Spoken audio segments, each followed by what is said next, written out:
So Lisa, thanks for joining us for this interview.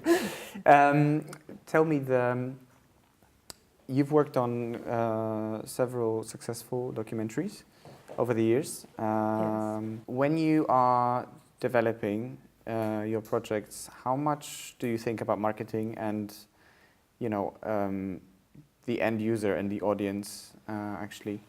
Now, we think a lot about it from the beginning. The thing with documentary is that you don't always know what the film will be. You don't control it as much as you do with fiction, so sometimes we have to revise our ideas more than once. It depends very much. I mean, if it's a very topical documentary, then you will still be in the same area of audience options or audience opportunities, I would say. But it can be different. I mean, if it's less topical, then you might have to change your ideas. I think it's really important that you ask yourself questions from the very early stages. Mm-hmm. Who is the audience for the film? Mm-hmm. And I think directors, they don't really, directors and producers, they don't ask themselves this question enough. Most people probably say that my film is for everybody. Yes. But you cannot afford to make a marketing campaign for everybody unless you're a Hollywood studio, and even those guys, they really focus on certain things. So I think you really need to operate in a niche. Yeah. You need to identify your niche and really work that niche well. And maybe globally there are equivalents of this niche in many different countries. So globally it becomes a real audience. I find it quite interesting as well because some of the documentaries that you did, where they handled difficult subjects, so they were maybe from the first impression they were not seen as a commercial proposition. Yeah. You created demand and interest, or someone did. I mean, the demand was created for people that wanted to confront themselves with certain subjects. Yeah.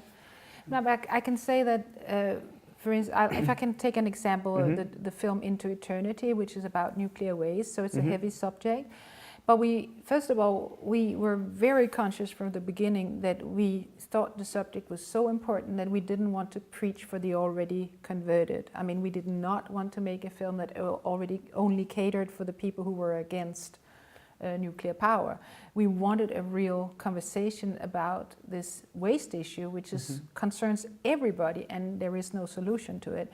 And for that reason, we also discussed what would the film need to be to not just cater to the converted.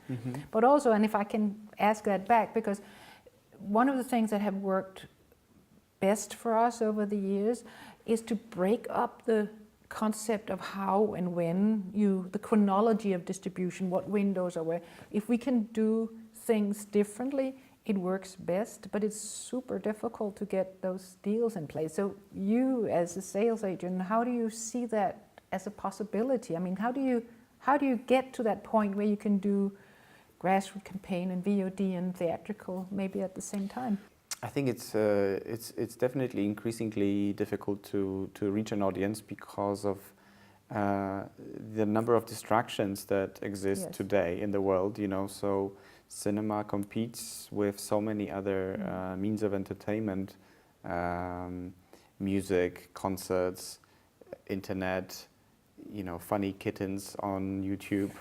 The amount of time that people are spending actually consuming media is increasing. It's probably the biggest it's ever been.